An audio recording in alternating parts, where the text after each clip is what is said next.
এখানে কোচিং ক্যাম্পের উদ্বোধন হলো। কি উদ্দেশ্যে এই কোচিং ক্যাম্প এবং কতজন ছাত্রছাত্রীদের নিয়ে আপনাদের এই প্রশিক্ষণ শিবির শুরু হবে?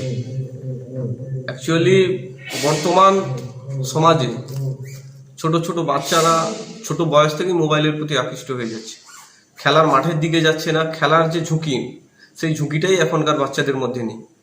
তাই আমরা গ্রাম পঞ্চায়েতের পূর্ণ সহযোগিতায় সমবায় সমিতি, স্টেট ব্যাংক সহ 4 নম্বর গ্রাম পঞ্চায়েতের অন্তর্গত সমস্ত হাই স্কুল, প্রাইমারি স্কুল, সমস্ত স্কুলের শিক্ষকদের সহযোগিতায়, স্কুলের সহযোগিতায়, পচেট স্পোর্টস একাডেমি ক্লাব যারা খেলার সঙ্গে যুক্ত, ওই ক্লাবের পূর্ণ সহযোগিতায় আমরা চাইছি একটা কোচিং ক্যাম্প আজকে যেটা উদ্বোধন হলো, এলাকার বাচ্চারা ছোটবেলা থেকে যাতে খেলার মাঠের প্রতি পড়াশোনার সঙ্গে সঙ্গে খেলার চর্চা, শরীরচর্চা করে এবং মাঠমুখী হয়, তার চেষ্টায় আমরা কোচিং ক্যাম্পটা শুরু করেছি।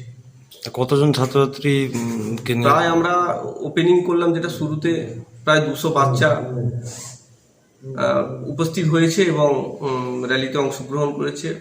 রেজিস্ট্রেশনও করা শুরু করেছে যারা কোচিং ক্যাম্পের সঙ্গে যুক্ত হবে এবং ক্যাম্পে রেগুলারই আসবে, ক্লাস করবে। আপনার নাম? আমার নাম সুরজিৎ মাইতি, ডেজিগনেশন? প্রধান, পচেট 4 নম্বর গ্রাম পঞ্চায়েত।